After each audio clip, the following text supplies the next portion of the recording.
snow falling much. I don't feel dark. I'm in love even when the sun is out on a holiday. Je sais pas, il y a eu un problème avec l'installation électrique du bar. J'ai peur qu'on doive annuler la fête. Il faut prévenir Margherita. Non, là, ils attendent l'électricien. Moi, je suis en train d'aller à la fac, là. J'ai rendez-vous avec Francesca. On révise un examen ensemble. Oui, je la préviens. Oui, si j'arrive à la joindre. Oui, d'accord. Ne t'inquiète pas, je la préviens. Salut Marco, excuse-moi le retard. 2 secondes, je termine. Oui, ok, d'accord. Allô ? Allô ? Je ne t'entends pas. Allô ? Oui, voilà, il s'est encore bloqué. Qu'est-ce qu'il y a maintenant ? C'est pas mon jour aujourd'hui, je peux pas perdre ce travail. Allez, arrête de te plaindre. Mais non, c'est vraiment important. Il s'est déjà éteint il y a 2 jours d'un coup. Une icône bizarre s'est affichée comme un genre de tête de citrouille avec 2 antennes et une lampe carrée. Non, ça marche plus. Ça se trouve, il est simplement déchargé. Je l'ai laissé brancher toute la nuit. Il consomme plus qu'un 4x4. Mais tu sais bien, les smartphones, ça consomme beaucoup. Et sans énergie, il n'y a plus rien à faire.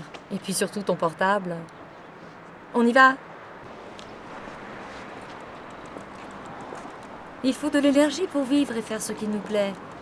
Et dire qu'il y a beaucoup de gens dans le monde qui n'ont même pas de lumière. Alors imagine un portable.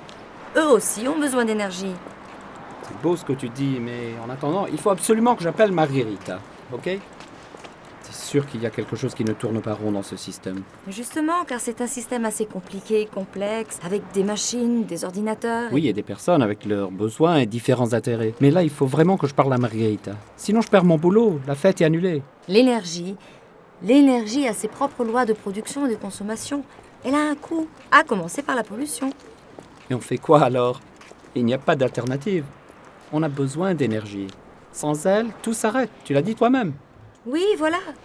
Mais à mon avis, il faut trouver un moyen de produire de l'énergie sans polluer. Et en même temps, sans laisser non plus personne dans le noir. C'est ça, et comment on fait pour ne pas polluer ? Par exemple, qu'est-ce qu'on fait de tout le CO2, le dioxyde de carbone qui continue à envahir l'atmosphère ? On le fait disparaître ? On le renvoie dans les cheminées des usines qui l'ont produit ? Tu sais que tu as presque deviné ? J'ai découvert qu'on a mis au point une technologie pour capturer le CO2. Et ils font comment ?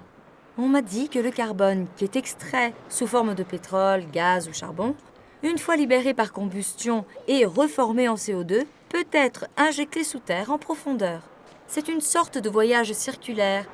Il retourne sous forme de dioxyde de carbone dans ce qui était son réservoir. C'est ce qu'on appelle le stockage géologique. Tu plaisantes, tu as rêvé ? Non, ça s'appelle CCS, Carbon Dioxide Capture and Storage. Capture et stockage du CO2.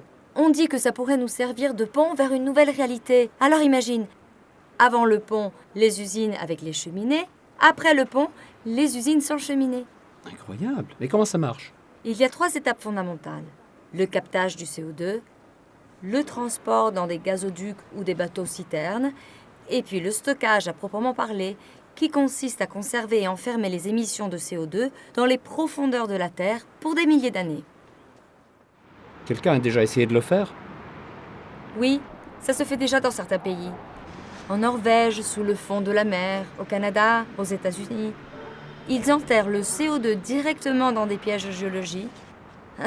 Ça s'appelle comme ça.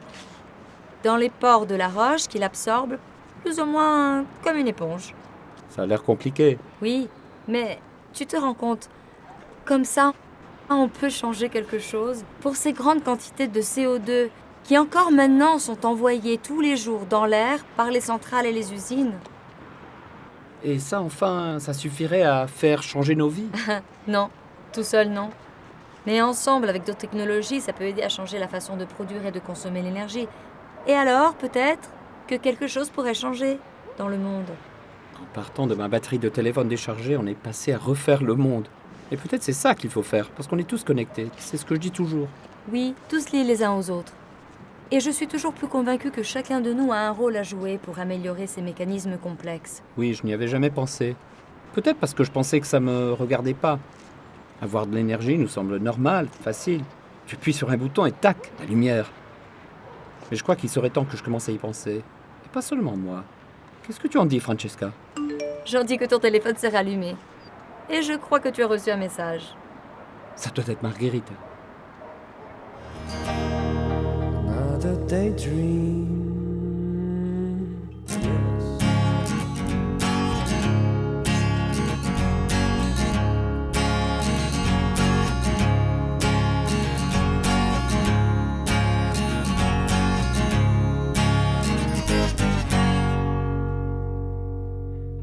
Tall lady and a brown man walking down the street. Came in and having a shower. For what I know, we need to change the impact of the economy. Trees have always more answer than how many you can imagine.